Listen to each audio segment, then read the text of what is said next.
ကဲအားလုံးမင်္ဂလာပါကျွန်တော်ဒီနေ့ပေါ့နော်ဒီ Adobe After Effects 60နော် Adobe After Effects 60 2015အတွက်Plugin install လုပ်နည်းကိုသင်ခန်းစာလုပ်ပေးတော့မှာဖြစ်ပါတယ်နော်ဒီမှာကျွန်တော်စီကခွေတယ်ဝင်ပြီးတော့လေ့လာရဲညီကောင်မောင်မားတွေကတော့ဒီ Plugin ပါလာမှာပေါ့နော်Plugin presets free model ဆိုပြီးတော့ပါမယ်နော်အဲ့မှာ plugin တွေဝင်လာတယ်plugin တွေဝင်လာလို့ရှိရင်ကျွန်တော်ဒါကတော့ software ပေါ့နော် software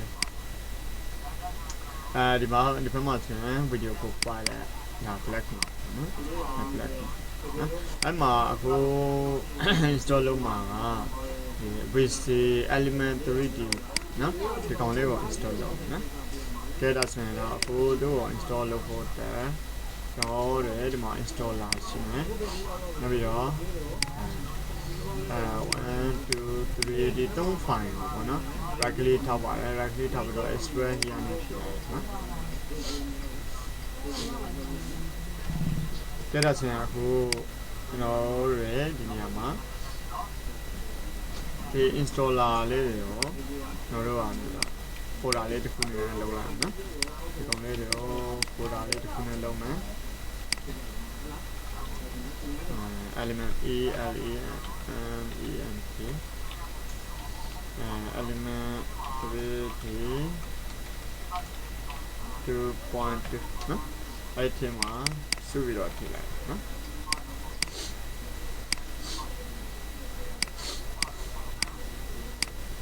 ကဲဒါဆိုရင်တော့အခုဒီမှာ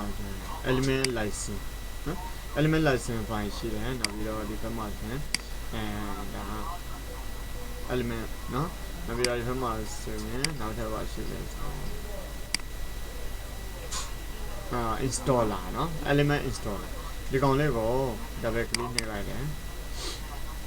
ဒီကောင်လေးကို double click နှိပ်မယ် double click နှိပ်ပြီးတော့ yes ကိုထည့်နှိပ်ပါမယ်ထောက်ထားလို့ရနော်လောလောဆယ်ဒီတိုင်းပေါ့နော်ဒီလိုမျိုးပေါ်လာပြီးဆိုရင်တော့ next ကိုထည့်နှိပ်ပါမယ်I accept ကိုထည့်နှိပ်ပါမယ်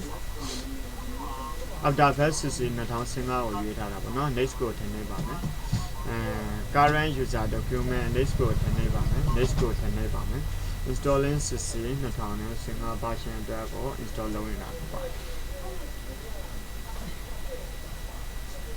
for After Effects installer ပေါ့နော်ဒါဆိုရင်ကျွန်တော်တို့ element 3D for After Effects အတွက် element 3D plugin ကို install လုပ်နေတာဖြစ်တယ်အဲ့ဒါတော့ဒီနေရာမှာ finish ပေါ်လာလို့ရှိရင် finish ကိုနှိပ်ပေးရမှာဖြစ်ပါတယ်ပြီးရင်နောက်ထပ်တစ်ခုကကျွန်တော်တို့ဒီ software ကိုမဖွင့်မနေဒီမှာ license file ရဲ့ဒီကောင်လေးတစ်ခုကို right click ထောက်မယ် right click ထောက်ပြီးတော့ cancel ယူမယ် cancel ယူပြီးတော့ဒီမှာ PC ကိုတော့မယ်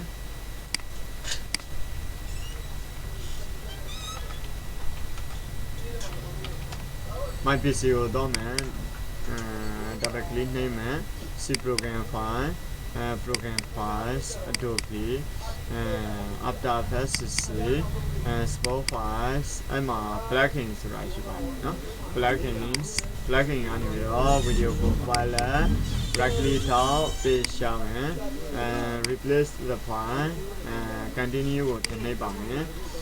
ဒါဆိုရင်တော့ဒီနေရာမှာ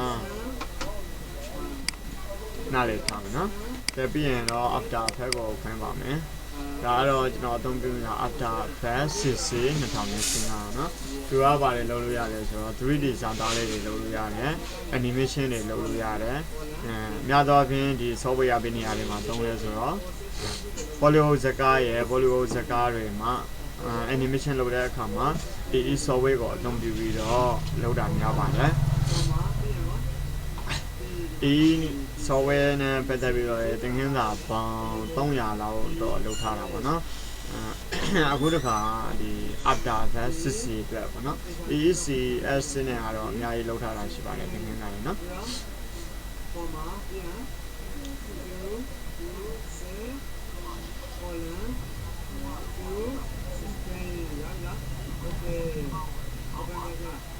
ဒီတိုင်း quick time is not installed quick time မမောင်းသေးလို့ပါဒါကတော့ပြဿနာမရှိဘူးเนาะ quick time မောင်းပေးလိုက်လို့ရှင်ဒီစာသားပြောင်းသွားเนาะ okay အဲ့နေရာမှာကျွန်တော်တို့ composition တစ်ခုယူမယ်ပေါ့နော်ဒီလိုမျိုးပေါ်လာလို့ရှိရင် new composition တစ်ခုယူမယ်သို့မဟုတ်show welcome screen as data ละnew composition တစ်ခုယူမယ်ယူပြီးတော့ဒီနေရာမှာဒီတိုင်းပဲလောလောဆယ်ရွေးလိုက်မယ်เนาะ composition นี้မှာတော့ element 3D element 3D လို့ပဲနာမည်ပေးလိုက်မယ်ပြီးတော့ okay ပြန်ကျွန်တော်တို့ဒီနေရာမှာ 3D သုံးဖို့အတွက် layer new solid တစ်ခုလိုပါတယ် solid မှာလည်းဒါ 3D လို့ပဲပေးလိုက်ပါမယ်เนาะ okay make size လုပ်ပါမယ် okay အဖက်တွေကအခုနကကျွန်တော်မောင်းလိုက်တဲ့ဗီဒီယိုကိုပွားလဲ element ဆိုတာရောက်လာတယ်ပေါ့နော်အဲ့နေရာမှာကျွန်တော်တို့ဒီကောင်ကို full version ဖြစ်အောင်လုပ်ပေးဖို့လိုနေတာပေါ့နော် full version မဖြစ်လို့ရှိရင်သူကသုံးလို့မရဘူးနော် generate license နဲ့get license ရှိမယ်မှာ user name password ထည့်ပြီးတော့လဲyour use your basic download account လို့တာပေါ့နော် basic download account လို့တယ်တကယ်လို့ဒီကောင်လေးမလုပ်ထားလို့ရှိရင်တော့ကျွန်တော်တို့create request file ဆိုပြီးတော့နော် internet မရှိတဲ့လူတွေအတွက်တော့သုံးဖို့ create request file ကိုနေပါတယ် desktop ရွေးပြီးတော့ okay နေပါတယ်ပြီးတော့ number 2 upload file နဲ့ to basic download area ဒါတော့ကျွန်တော်တို့အတွက်မလိုအပ်တော့ဘူးပေါ့နော် number 2ကိုကြော်မယ် number 3ကိုဝင်ပါတယ် install license file ဆိုတာရှိတယ်နော် install license file နဲ့ license file ကဘယ်နေရာမှာရှိတော့ Adobe ထဲမှာရှိတယ် Adobe After Effects CC ကဲဒါဆိုရင်တော့ကျွန်တော်တို့computer ကိုတော့လိုက်မယ်နော် computer C program files Adobe After Effects CC support files အဲ့မှာ plugin ဆိုတာရှိပါတယ်နော် plugin မှာ video compiler နော်video compiler plugin element license ဒီကောင်လေးကို open နဲ့ဖွင့်ပါတယ်ပြီးရင်တော့ကျွန်တော်တို့ဒီနေရာမှာသုံးလို့ရတော့ပြီပေါ့နော်ဒီမှာ sync setter ကိုဝင်လိုက်တယ် sync setter ဝင်လိုက်တဲ့အခါမှာနော်ဒါကြတော့ 3D ပိုင်းပေါ့နော်ဒီမှာ 3D ဒါကတော့ element 3D ဖြစ်မှာ automatic ပါလာတယ် 3D လေးတွေဖြစ်တယ်ဥပမာကျွန်တော်တို့ဒါ traffic နဲ့ model has symmetry with texture larger than file size ကြီးတာပေါ့နော် texture will be down scale to k တည်တော်လိမ့်မယ်ပြောတာပေါ့နော်okay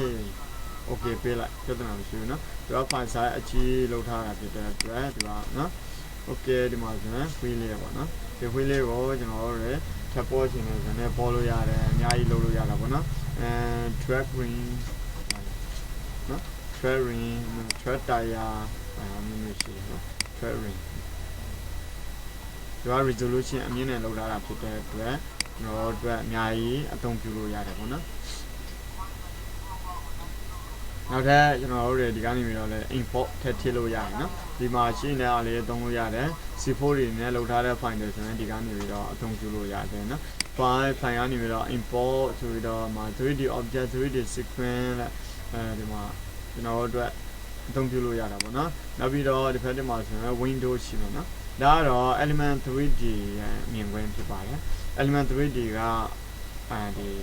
after effects ဆိုရင်video compiler ကုမ္ပဏီကနေထုတ်ထားတဲ့plugin တစ်ခုဖြစ်ပါတယ်အဲ့မှာဆိုရင် window ရှိမယ် window မှာဆိုရင် reset panels layout ရှိမယ်နော် reset နောက်ပြီးတော့ layout 1ပေါ့နော်နောက်ပြီးတော့ window layout 2နော် layout 2ပုံစံမျိုးပေါ့နော်ဒါလေးကြတော့နော်ဒီဘက်မှာ setting ချင်လို့ရတယ် window layout 3တဲ့ကိုကြိုက်တဲ့ပုံစံမျိုးနဲ့နေပြီးတော့ layout တွေရွေးပြီးတော့အသုံးပြုလို့ရပါတယ်ဒီဘက်မှာဆိုရင် same material တော့ preset တော့အမျိုးမျိုးရှိပါတယ်ဒီမှာ physical နော်ဒီဘက်မှာဆိုရင် color တစ်ခုထည့်မယ်အမှာ color လေးနော်ဒီ color မကြိုက်ဘူးဆိုရင်ကျွန်တော်တို့နောက်ထပ် color လေးတစ်ခုထည့်လိုက်မယ်နော်ကဲဟုတ်ပြီအစိမ်းရောင်လေးထည့်မယ်texture အထက်မှာကြတော့ကျွန်တော်တို့စမျိုးထည့်တယ်နော်ကဲဟုတ်ပြီဒီ color ကိုအနီရောင်ထည့်မယ်texture လေးတွေထည့်လို့ရတယ်အများကြီးလုပ်ပေးထားပါတယ်ဒါကတော့ဒီ element 3D ကိုvideo compiler ကုမ္ပဏီကနေပြီးတော့ဖန်တီးပြုလုပ်ထားတာပေါ့နော် rotate လေးမယ်ဆိုရင်ဒီဘက်မှာဆိုရင်တော့ rotation tool လေးရှိတယ်rotation tool လေးနဲ့ကျွန်တော်တို့ HYC နော်ဒီrotate လေးလို့ရတယ်နော် cái điều đó là camera mà lấy cho nó rồi camera two lấy ở dưới đó là ở trong thứ là đấy nó chơi lui à đấy đó rồi bạn two lấy rồi nó phải mà camera two rotation two thì còn scale chỉ để scale two thì còn đó selection two rồi select mà đâu nó thì phải mà two à camera 2 ရှိမယ် camera 2 selection 2 now ဒါတော့ move 2 နော် movement 2 ပေါ့နော်ဒါတော့ rotation 2 ဒါတော့ scale 2 ဒီကောင်ကတော့ access 2 access lock ခတ်ထားတာ2ပေါ့နော်single light ရှိမယ် light မှာဆိုရင် color blue လား color blue ဒါတော့ lighting နဲ့ပဲလဲပြီးတော့ one နောက်ပြီးတော့ spotlight နော် spotlight ပြီးရင် orange spot blue နော် spot blue ပြီးရင်တော့ sun ရပြီနော်ရတာဆိုရင်တော့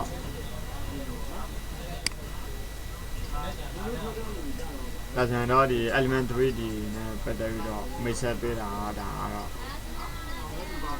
တက်တာဆိုရင်အခုကျွန်တော်တို့ဒီနေရာမှာတက်တာဆိုရင်တော့အခုကျွန်တော်တို့ဒီနေရာမှာမိမိတို့ကြိုက်နေတဲ့လိုမျိုးအသုံးပြုလို့ရပြီပေါ့နော်တက်တာကတော့ element 3D ကိုfull version ဖြစ်အောင် install လုပ်တဲ့နည်းဖြစ်ပါတယ်ဒီကနေပြီးတော့ဒီကောင်လေးကို okay နဲ့ပေးလိုက်တယ်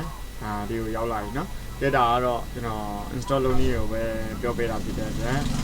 အသုံးပြုတဲ့နည်းကတော့နောက်ထပ်သင်ခန်းစာလေးတွေမှာပြပြပေးတော့မှာဖြစ်ပါတယ်နော်အားလုံးပဲကျေးဇူးတင်ပါတယ် element 3D ကို install လုပ်တဲ့ပါဆိုနော်လောလောဆယ်ဒီကောင်လေးကိုပိတ်လိုက်ကျွန်တော် save လုပ်လိုက်ပါမယ်အဲ့မှာကျွန်တော်တို့ license request အကယ်၍တစ်ချိန်ချင်း license file တောင်းလာလို့ရှိရင်ကျွန်တော်တို့ဒီကောင်ကိုဒီ license request file ကိုအသုံးပြုပြန်ဟိုမှာ C program ဖြစ်မှာထည့်ပေးဖို့အတွက်ပေါ့နော်ဒီခါလေးထည့်ထားရှင်တယ်ဆိုရင်ထည့်ထားလို့ရပါတယ်နော်ဒီမှာ license ဆိုတာဒီမှာ scope file plugin video code file လောက်ပေါ့နော်ပြန်ပြီးတော့ဝင်ကြပါမယ်ဒီဘက်မှာဆိုရင်ဒါ request file နော်ဒီကောင်လေးကိုခဲနေယူမယ် PC ပြီးရင် C program files Adobe After Effects system 2005 spot files spot files plugin ပြီးရင်ဒီနေရာမှာ video code file လဲ right click ထောက်ပါတယ် right click ထောက်ပြီးတော့ page ရှောင်းနော်ပြီးရင် continue ကိုထည့်နေပါမယ်ကြည့်တာဆိုရင်တော့ကျွန်တော်တို့ဒီ license file ကိုဒီတိုင်းပေါ့နော်ထည့်ပြီးတော့ပြပါတယ်ဒီ file လေးကိုကျွန်တော်တို့ပိတ်လိုက်မယ်ပိတ်လိုက်ပြီးမှ install လုပ်ပါဒီကျွန်တော်တို့ install လုပ်ထားတာအောင်မြင်မရှိနောက်ထပ်တစ်ခေါက်ဆင်းကြည့်ဖို့အတွက် After Effects ကို double click နှိပ်ပြီးတော့ဖွင့်ပါ After Effects ကို double click နှိပ်ပြီးတော့ဖွင့်လို့ရှိရင် set အားနိုင်တဲ့ set တွေဆိုရင်တော့After Effects နိုင်တဲ့ set တွေဆိုရင်တော့ကျွန်တော်တို့မြင်တာပေါ့နော်ပြီးရင်တော့ okay ပေးလိုက်နော် okay ပေးပြီးရင်တော့အခုနကဘာလို့မပေါ်ရင်လည်းတက်တာမရှိဘူးနော် new composition okay ပေးလိုက်နော် layer ကိုတော့ပါမယ်ဒီကောင်လောလောဆယ် sign in လေးကြတယ်ဆိုရင်နော်layer ကနေပြီးတော့ new ကနေပြီးတော့ solid ဝင်ပါမယ်okay ပေးပါမယ်အဖက်ကနေပြီးတော့ video code file element ကိုယူလိုက်ပါနော် element ကိုယူပြီးရင် sensor ထည့်ဝင်ပြီးရင်ကျွန်တော်တို့အခုဒီအချိန်မှာပေါ့နော်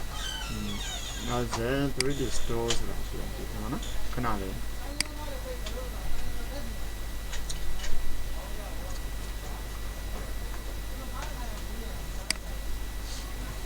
sensor ဝင်မယ်အခုလောဆယ်ဒီမှာဘာမှမရှိသေးဘူးနော်hub center လား 3D store နော် 3D store ကျွန်တော်တို့က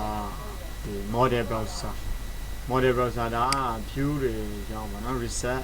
panels layout ဆိုတာ reset panel layout ရှိမယ် layout 1ရှိမယ်နော် layout 1ထည့်ဝင်မယ် layout 1ထည့်မှာ model browser ထည့်မှာ step အဲ့နေရာမှာပေါ့နော်ကို သုံးပြုရှင်များတွေရောအသုံးပြုလို့ရတယ်ပေါ့နော်ဒါက scale 2ဒါကတော့ camera 2နဲ့ပြီးတော့လေးလို့ရတယ်နောက်ပြီးတော့အခြေသေးလုံးမယ်ဆိုရင်ခြေသေးလုံးလို့ရတယ် rotation လေးလို့ရတယ် rotate ဒါကတော့ rotate ပြတာ object ကို rotate နေတာ camera 2ကတော့ဒီတစ်ခုလုံးကိုကျွန်တော်တို့ကြည့်တာပါဒီကောင်ကြတော့ရွှေ့တာပေါ့နော် z ဝင်ရိုးအတွင်းရွှေ့မယ်ဒါကတော့ဒီဘက်မှာ x ဝင်ရိုး y ဝင်ရိုးအတွင်းအတိုင်းရွှေ့မယ် z ဝင်ရိုးအတိုင်းရွှေ့မယ်နော်ဒါကတော့ lock ခတ်ထားတာပေါ့နော်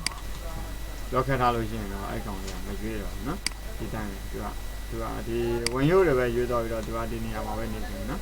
အဲ့ခါကျတော့ lock ဖြုတ်ပြီးတော့ကျွန်တော်တို့ပြန်ကြမ်းမယ်ဆိုရင်တော့ဒီကောင်ကိုပြန်ကြလိုက်ပါနော်ကိုထားချင်တဲ့နေရာမှာထားလို့ရပါတယ်နော်ပြန်ဖြုတ်နော်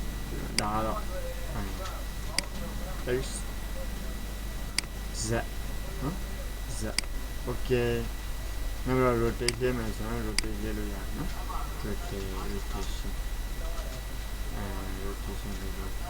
ကိုလို့တော့အသုံးပြုလို့ရပါတယ်နော် element 3ဒီမှာဆိုရင်ဒီမှာဘယ်နှခုပါလဲဆိုရင် this နဲ့နှစ်ခုပါမယ်1 2 3နော်okay 4 5မျိုးရှိတယ်ဒီအဲ့နေရာမှာညလုံးလေးမိတ်ထားလို့ရှိရင်တော့ billboard မလို့ဆိုရင်ဒီကောင်လေးတွေပိတ်လိုက်နော်ပိတ်လိုက်ပြင်ဒီကောင်လေးကိုလည်း alarm clock ကိုလည်းပိတ်လိုက်နော် alarm clock ကိုလည်းပိတ်လိုက်